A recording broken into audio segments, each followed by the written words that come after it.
Samsung just went above and beyond for you to secure a world's exclusive chip that we're probably not going to see on any other phone in 2023. This is what I call a proper surprise. We all know that Galaxy S23 series will get Snapdragon 8 Gen 2 worldwide, but do you know that Samsung will have a special version of it just for the S23 lineup? Yes, the Snapdragon 8 Gen 2 inside the S23 series will have a overclocked CPU and a overclocked GPU. For the CPU, the speeds are at 3.36 GHz from 3.2 on the normal 8 Gen 2, and surprisingly same thing for the GPU, which is now at 719 MHz compared to 680 on the normal version. This will going to unlock a performance on the Galaxy S23 series that we might not see on the competition. Because Qualcomm is getting all the S23 units, Samsung is making sure that they're getting a special exclusive overclocked version just for their flagship phones.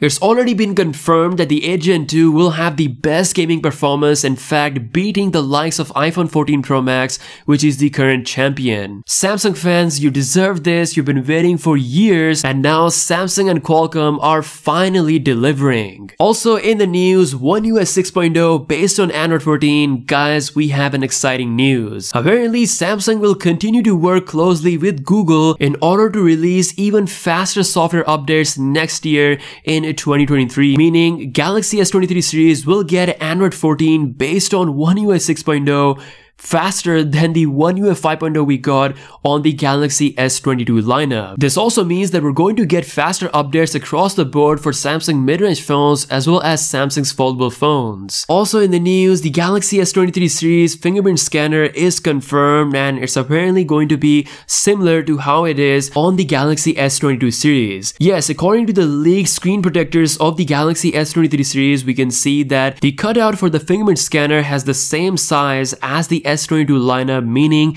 the ultrasonic scanner will remain the same size and it's probably going to be the same generation as well as the S22 lineup. While I would have loved to see the latest ultrasonic scanners from Qualcomm with a bigger scanning area, but what Samsung currently has on the S22 series when it comes to fingerprint scanner is the absolute best. Like, this, in my opinion, is already the best under-screen fingerprint scanner, so even if they don't upgrade, I'm quite happy with the results. Overall, things are looking very exciting with the 8 Gen 2. As much as we are excited about the performance, hopefully Samsung will deliver the best battery life as well thanks to the new efficiency gains. That's all of this news. Let me know what you think in the comment section below. With that being said, I'll see you guys later. Peace out.